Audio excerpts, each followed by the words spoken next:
Alright guys, day 10. నిన్న video ఎందుకు పెట్టలేదంటే నిన్న చీట్ డే చేశాను కాబట్టి. చీట్ అంటే అలా ఇలా చీట్ కాదు, భయంకరంగా చీట్ చేసేసా, చాలా తినేసా. అంటే ఈ వెయిట్ లాస్ జర్నీలో నేను ఒక 2.5 years back I last about 20 kilos in 4 months అనమాట.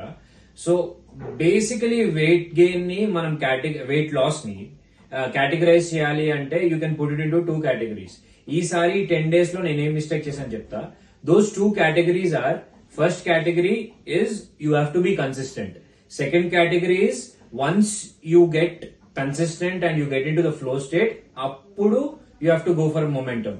ఈసారి నేను తప్పేం చేశాను ఈ 9 days లో అంటే, నేను ఫస్ట్ మొమెంటంకి వెళ్ళిపోయా. అరే నేను యూట్యూబ్ ఛానల్ స్టార్ట్ చేశా, నేను వీడియో అప్లోడ్ చేస్తున్నా, నేను అందరికి చూపించాలి నేను ఎంత తగ్గుతున్నాను అని. No, wrong approach. Okay, so నేను ఎంత హెల్దీగా వెయిట్ లూజ్ చేయటం అనేది that should help me not just physically, mentally also.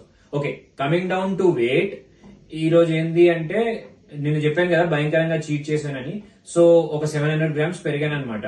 Today's weight is 83.40 and weekly 1 day cheat చేయాలి so that my hormones also get the required energy, ఎప్పుడు ఒకటే state లో ఉండకుండా, so that I also get out of the and these blues.